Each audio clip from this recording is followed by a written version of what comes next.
Good morning, friends. I'm so glad that you found me here today. If you have located this little area of the internet, then you have found the segment that I like to call Beyond Reasonable Doubt, where we talk about true crime, cults, the heinous, the unspeakable, all things culty and true crime over here. My name is Misty Sims, and I am so happy to have you here. And if you are a returning subscriber, thank you so much for coming back. I love you and appreciate you more than you will ever know. And if you are new here, I do hope that you will take the time to smash that like button and smash that subscribe button and hang around and hear what I have to say. Before we get started on today's case, I do want to remind you that everything that we talk about is alleged at this time and is for entertainment purposes only. It is just information that I have found out on the internet and compiled into one video as a lady with a camera and a mic and way too much to say.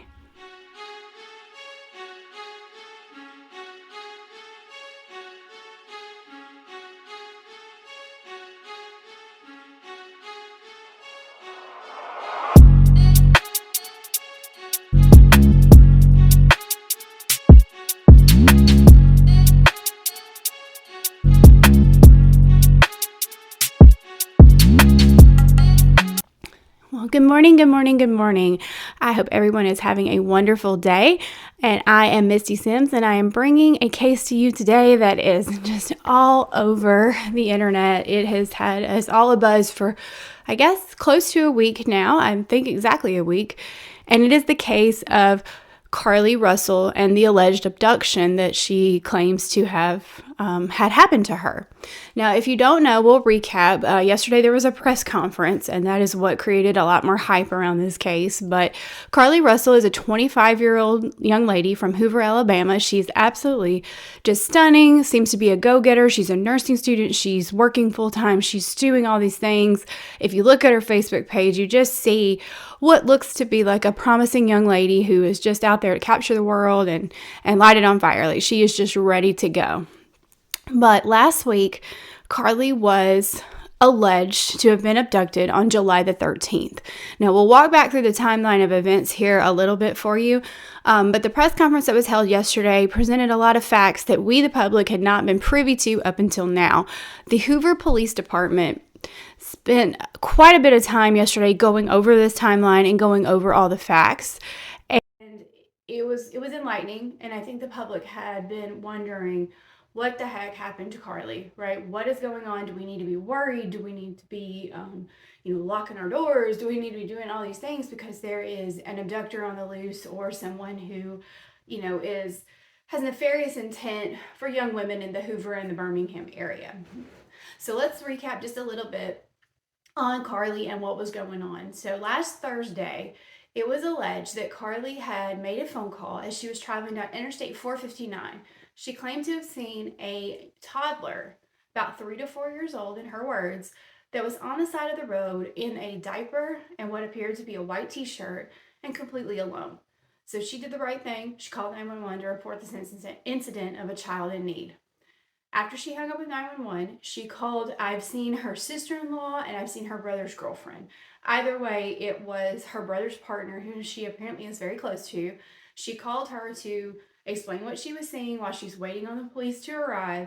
And within that time of the phone call, the call itself did not drop, but Carlee quit communicating with her sister. There was alleged to have been a scream, and while the call stayed connected, there was nothing on the line but the background noise, road noise, that type of thing.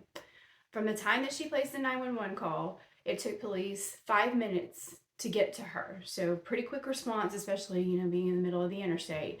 And she was nowhere to be found. They were worried. Her car was still running.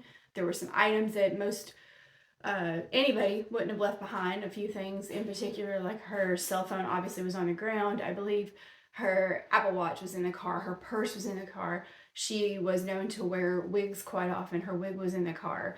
Her order that she had picked up at Taziki's for her mother was in the car. So where's Carlee? What's going on?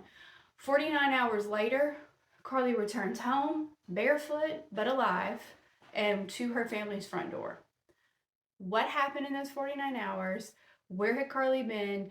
There were so many questions, but I think everybody can say, and still can say, even with the turn of events from yesterday, that we are very happy that Carlee is home. No one wanted this young, promising lady to have had anything terrible happen to her, and we feared the worst.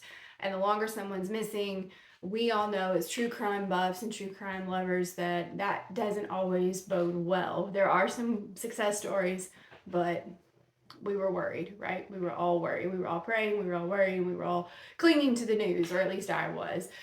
In particular, when they were talking about that a toddler was involved, I was concerned, is there someone out there who is baiting young women with a child? I mean, I, for one, would be pulling over right straight, lickety split. Like, there's a kid over here. We can't let them, at 3 or 4, they don't have that sense of, fear that that's a highway, an interstate, and they're just going to wander into the road, and we can't have that happen, right? So completely understand why she would have pulled over to try to render aid, or at least keep the situation calm and contained until police officers could get there.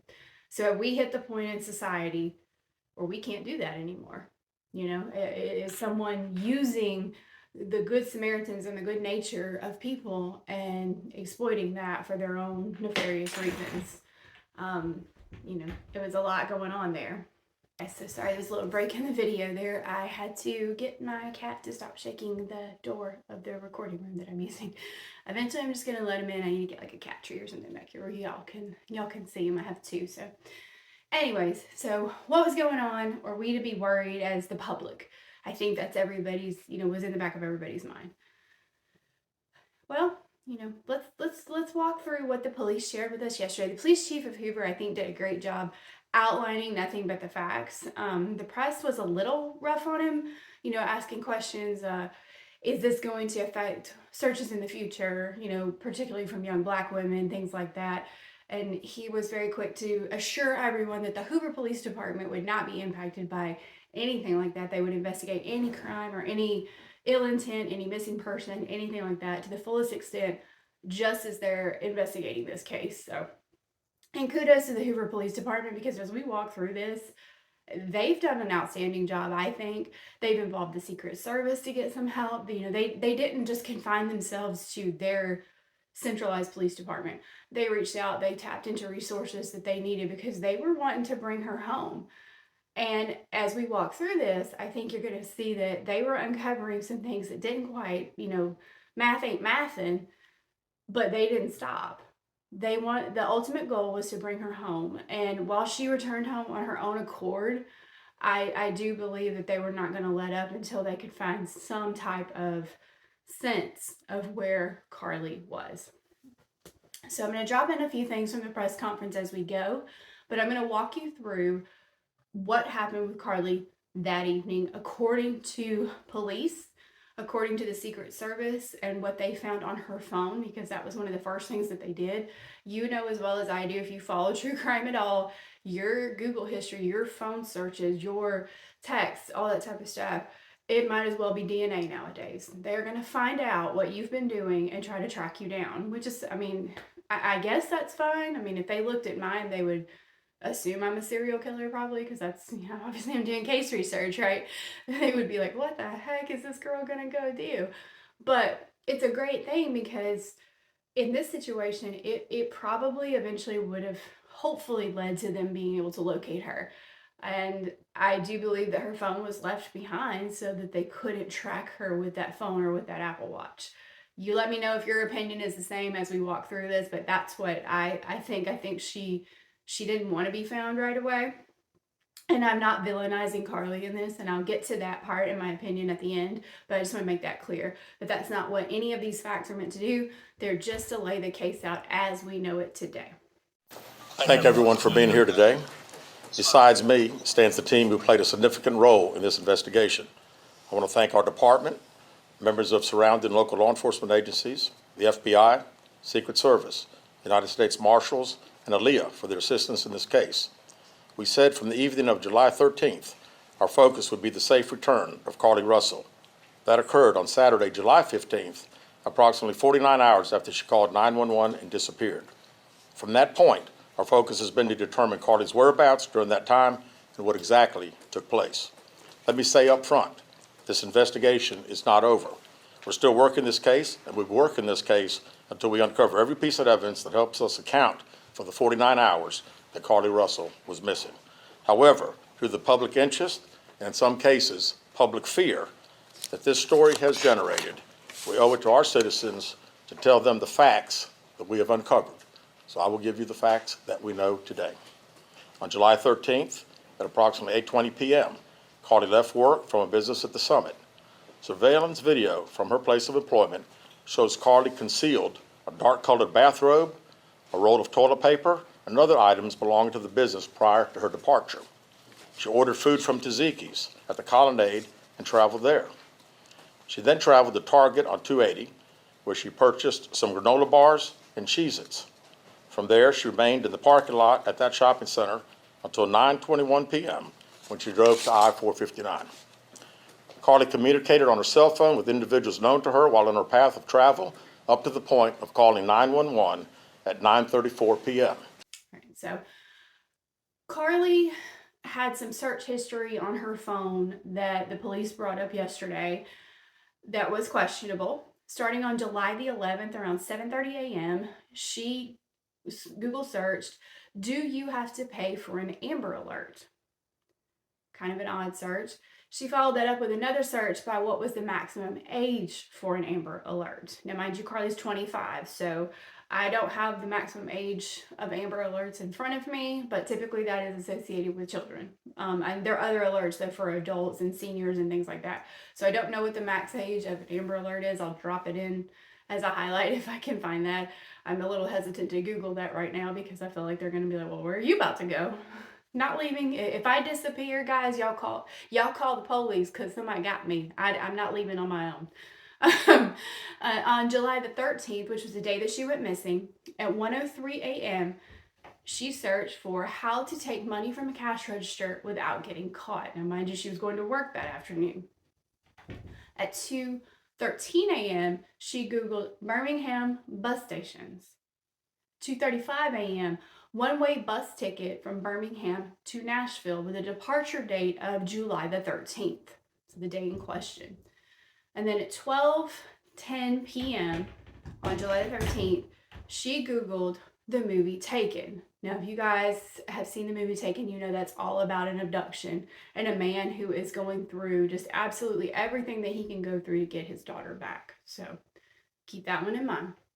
So she goes to work that evening, and she leaves around 8:20 p.m. She works at the Woodhouse Spa at the Summit in Birmingham, Alabama, which is located on Highway 280, right off of 280, if you know the Birmingham area. It's actually fairly close to me, and I've been to this mall several times. I've not been to the spa there, but I have been to that mall quite a few times. It's a very nice area.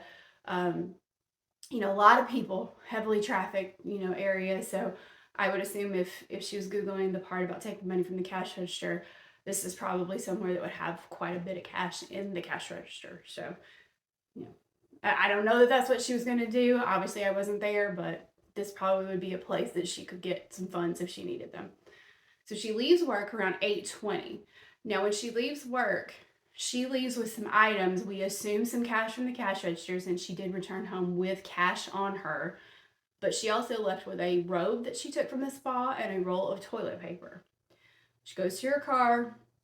She places an order at Tzatziki's, which is a Greek restaurant that's located off of Highway 280 in the Colonnade shopping center. She goes to pick that up. It's food for her and a family member. She goes and she grabs that order, leaves from there, and then she goes to the Target shopping center on 280. She goes into Target and she purchases a box of granola bars and some Cheez-It crackers. And then she stays in that parking lot until about 9:20. So from the time she leaves work to the time she departs from the Target parking lot is about an hour. So probably about right to have picked up an order of food, go into Target, all that type of stuff. But at first, we didn't know about the Target purchases, right? We didn't know she was purchasing snacks. Once she leaves that Target parking lot, that's when she proceeds to get on the Interstate 459 and travel, I believe, in the direction of towards Tuscaloosa, Alabama. So if you know the University of Alabama football team, that type of thing, it's located in Tuscaloosa. So she's heading that direction, right? At 9:34, so about 14 minutes after she leaves the Target shopping center, she calls 911 and reports this toddler walking down the road. And we're going to listen to that 911 call right now. And at this time, we will play the 911 call in its entirety.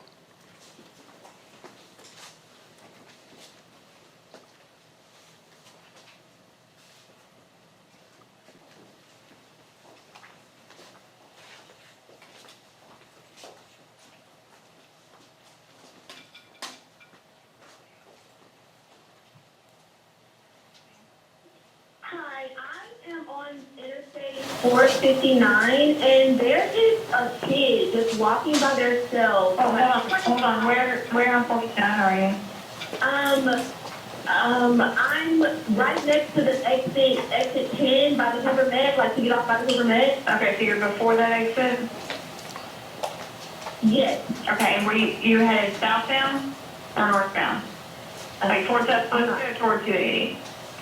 Towards Tuscaloosa. Okay, and was the child on the left or right side?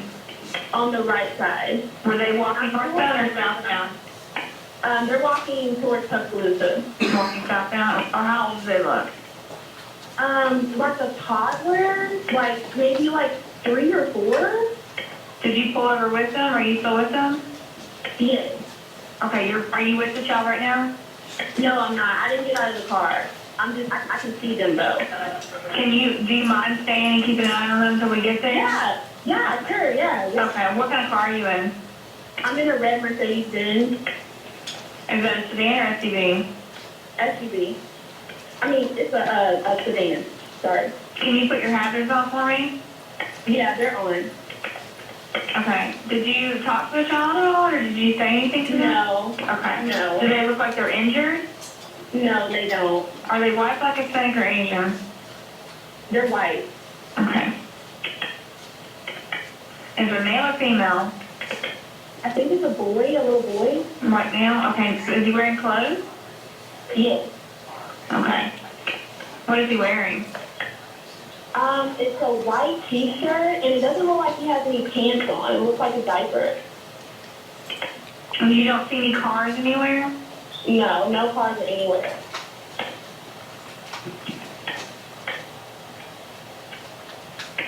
Okay. All right. What's your name? My name is Carlee Russell. And you don't see any injuries on the child from where you're at, correct? No, but I can't really see them that good. Okay, try to keep an eye on them for the best that you can, because I don't want you to lose track of them. Okay.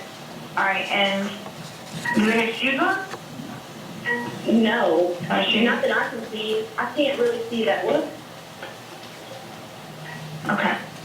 All right, I've got them on the way, okay? Just try to keep an eye on them, but officers are on the way, okay?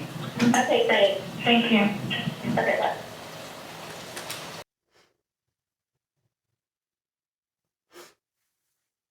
All right, so this 911 call was roughly 2 minutes in duration, a little less. So keep that in mind for a fact that I'm going to bring up here in just a second.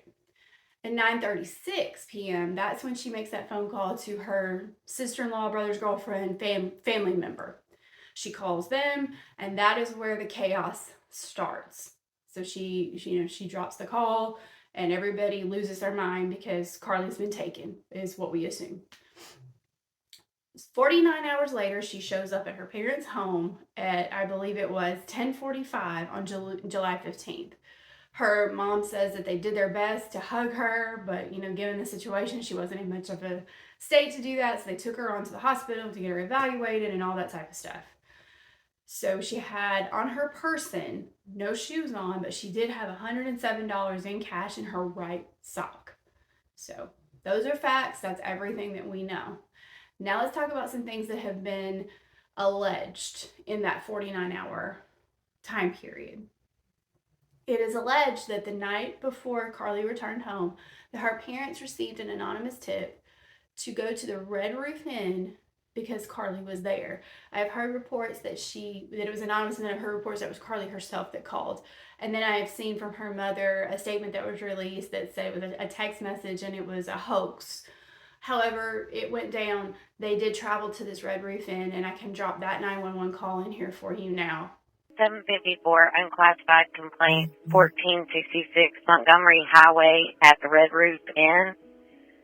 The front office, per caller, family members at this location saying they received a call from the female that's missing, Carlee Russell. 754 family members are saying they received a call from the female saying she was at this location. So as you can see, there were 6 carloads of Carlee's family members that showed up to try to retrieve her, or hopefully follow up on this phone call or text message, whichever it may be, from the Red Roof Inn. She had also traveled to Atlanta, Georgia, her parents, to look for Carlee. And I'm going to drop that sound clip in here for you now. Joining me live now from Atlanta via Zoom are Carlee's parents, Carlos and Talitha Russell. Mr. and Mrs. Russell, thanks so much for making the effort to speak with us here tonight. You say that you're in Atlanta. Has there been a tip or information that has come in that your daughter could possibly be in the Atlanta area? Yes, we received a tip, but we had already planned to search the Georgia area. The tip turned out not to be a viable tip. Nonetheless, we had planned to visit and search the Georgia area. All right, so family's done some digging around, and they have reason to believe that they should be in Georgia looking for her. So that leads me to believe that there might be more going on with Carlee than what we know, and more than what her family's letting on for us to know. But nevertheless, here we are. They're searching, they're doing all the things, and she returns home. Now, something I found very interesting in the facts of this press conference were some notes by police of, as they started to piece these things together, key points. One being that they captured her on the footage at Target, and no snacks were in the car when they searched the car. Now, mind you, her car was running, her purse is there, her wig's there, a lot of personal effects are there, but these snacks are missing. And so are the robe and the toilet paper. So that leads me to believe that she may have been packing up to be away from this vehicle for a little while. And like I said, that's just my opinion on that part, but the fact is, those items were not in that vehicle when they searched it. Another fact was that when she started that 911 phone call, from the time she started to the time she finished, she tells the 911 operator that she's still in her car and she's following this toddler down the side of the road, right? In less than 2 minutes' time, her car traveled 600 yards. And the police chief, he reiterates multiple times that is 6 football fields. He says because he's a football guy. I'm a football girl. 600 yards, 6 football fields. Now, I don't know about you, but I'm probably not the most athletic person in the world. But 600 yards sounds like a long way to go to me, in my head. And I think my husband did the math. He's the math guy in our house. And it was loosey-goosey, rough estimates, but that would be making this kid full-on sprinting to be able to travel that far in less than 2 minutes' time. So, how fast can a 3-year-old, they're quick. Ain't nobody quicker than a 3-year-old that has got something in their hand they're not supposed to have, or something in their mouth and they take off from their parents. Ain't nobody faster than that. No Boston Marathon or nothing. But that's quite a distance for a young child to travel on the side of the interstate at 9:30 at night alone. And I'm assuming if he's in a diaper and a t-shirt, he's probably not wearing shoes either, right? So I don't know, but that would be my guess. That's assumption. That's just a lot to go. I think we calculated it, and that's like less than a 10-minute mile type of time. So this is smoke's coming off him. He's headed towards Tuscaloosa. Maybe he's going to go play for the Alabama football team. I don't know, but I just think that's quite a bit. And that stuck out to them as well. And they mentioned this yesterday in the press conference about how far this was and how that did seem to be a bit unbelievable in that distance. So they being the police, gave a recount of what Carlee says happened to her when she stopped that vehicle and got out. So the 600 yards is traveled. She stops the car. She gets out. She says that a man with orange hair and a bald spot comes out of the woods. So there's a wooded area along the interstate, like most interstates. There's the main highway, and then there's trees and things like that. Typically, they block houses and things. He comes out of this wooded area, and he says to her, that he's trying to get the child to return to him, and speaks a few words, and then grabs her. He forces her through the trees and then forces her into a vehicle, which happens to be an 18-wheeler, so into the back of the 18-wheeler. And at this point, she can hear a baby crying, and then she can also hear a female's voice, but she says she never sees the female at this point, only hears her voice. So then she says that she escapes the back of this 18-wheeler. She's pursued by this gentleman again and is recaptured and then put into another vehicle. And at this point, she is blindfolded, but she's not restrained by her wrists or anything because they didn't want to leave any type of ligature marks on her wrists. So we got that going on. And then she arrives at their stopping point.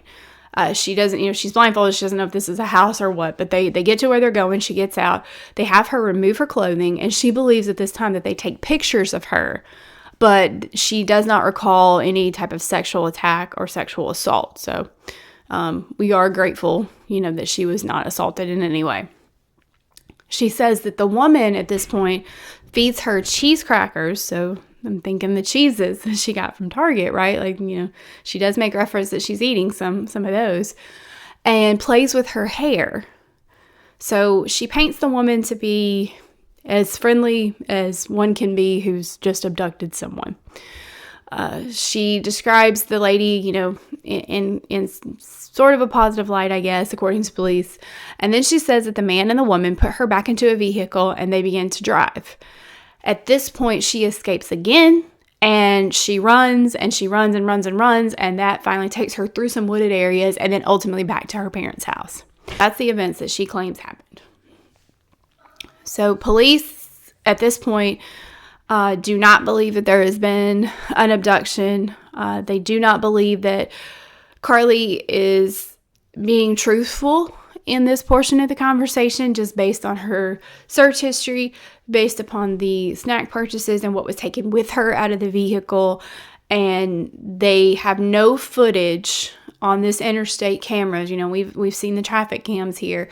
There's no footage of anyone coming out. There's no footage of the toddler. And the most peculiar thing is that no one else that was traveling on Interstate 459 called in any reports of this young child or stopped to help. And I mean, I know Birmingham is a busy area and people got places to be, people see, that type of thing. But I do not believe that no one else would have stopped to try to help this child, especially if they saw Carlee pursuing him in a vehicle. You see like one person stopping to help and you're like, what's going on? And then you're like, oh my goodness, let me stop and help and do whatever I need to do. But they don't have any reports of that. But they were very clear to say that they have not been able to speak to Carlee again. She gave her statement and they would love to talk to her again. And right now, she is not speaking to police. Her parents said on the Today Show that she has made her statement, and they hope that the police are continuing to search for this abductor. Now, by them continuing to say she's made her statement, it sounds like to me she's lawyering up. This is very reminiscent of Sherry Papini, if you guys know that story. I'm feeling all kinds of Sherry Papini vibes by the way that this is going down now, where she's just refusing to talk. Not that I think she was off running around with some, guy that she met in college or anything like that. And that's not what I'm saying. But I am saying that I do believe that she probably has gotten a lawyer at this point. I think that's probably a good idea. We're all entitled to be represented to the best of a lawyer's ability when we retain them. So I do think that's a good idea. But either way, she's not talking. The Hoover Police do want to speak to her again, and they do not at this time believe that there is a reason for the public to be concerned about their safety from this incident. So that's a good news story. We don't have an orange-haired abductor running around with a toddler trying to lure women into the back of an 18-wheeler. So that is... we're going to consider that a win for today.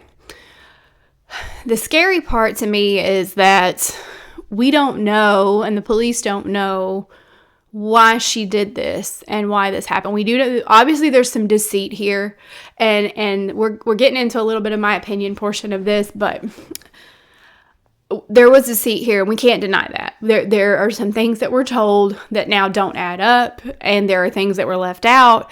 We didn't talk about the Target incident. We didn't talk about all that stuff to begin with. There was some deceptive means going on. That's not meant to villainize Carlee, okay? That's not meant to villainize her whatsoever. We're missing that piece because she's not speaking to police now, and she's not, kind of going back and saying, all right, this story wasn't 100% truthful. Here's what really happened. We're missing that portion. And I want to hear that before I just really weigh in here and make a bold statement that I may, regret saying, kind of thing, because did she waste law enforcement's time, resources, things like that? I don't think that's something we can argue. I think that is what happened here, because we believed, I certainly believed that this young lady was in grave danger, that there was a toddler in grave danger, and we had a really scary situation going on here. We didn't know if we were going to find Carlee dead or alive. We didn't know if we were going to find this toddler dead or alive, and we certainly didn't know who took them. And if you know a lot about the Birmingham area, I don't think I'm exposing anything here that people might not know, but if you don't live around this area, you might not know. And I'm about 3 hours north, or 2.5 hours north, so I'm not right in Birmingham, but I'm real familiar with it. There is a triangle that people have alleged that connects major hubs. So like Birmingham being one, I think Atlanta's the other, and I don't remember what the apex of the top angle is. It maybe Nashville, I'm not sure. But that it is known to be an easy route for people who traffic things they shouldn't. So I was worried. She's beautiful. Carlee is beautiful. She could have been a target. We didn't know. We didn't have any idea, So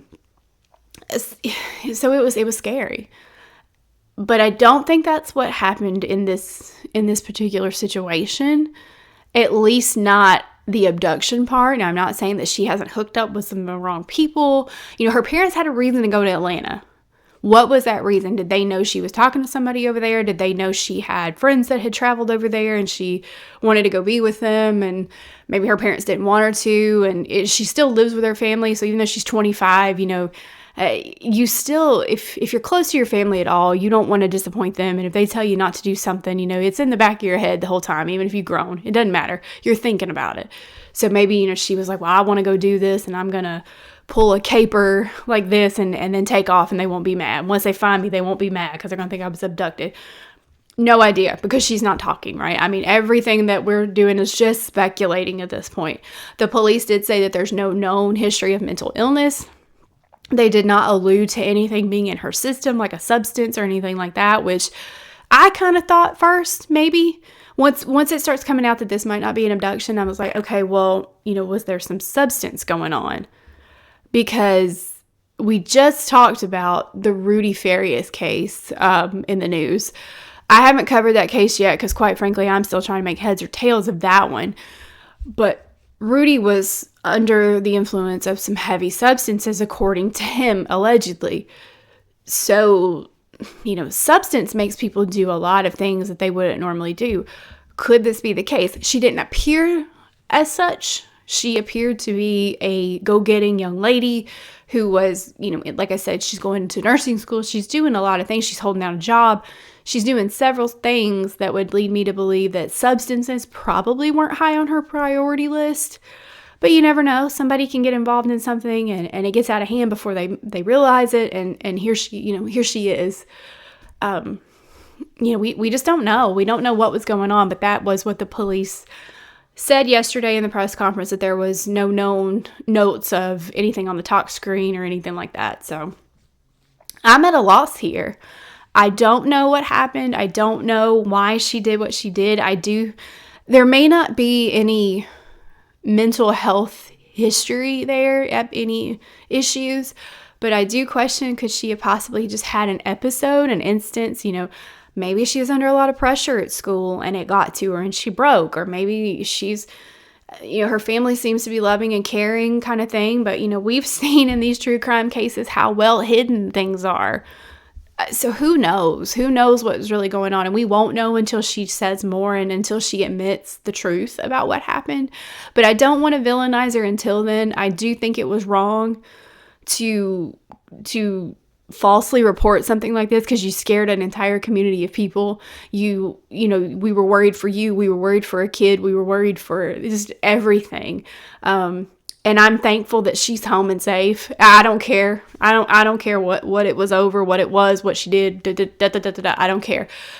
She's got family. She's got parents, and they were for 49 hours. Even if they knew she just run off, because she was wanting to go, run the streets with some man or something. It doesn't matter. If you're a parent, you are terrified if you don't know where your baby is. 25, 2.5, it doesn't matter. They were scared, and I'm thankful that that family has her returned to them now. But if it was a mental break or if it was something like that, then, this was a dang crazy way to go about it. But maybe they can get her some help or whatever, they need to do. And I will be the first to get on here and will say that it was out of line and out of control if this was just for attention. Suffering from a mental episode very much could create an environment where you do something that is out of the norm, and then we need to deal with that, and the police will have to decide if there's charges that they can bring against her or anything like that.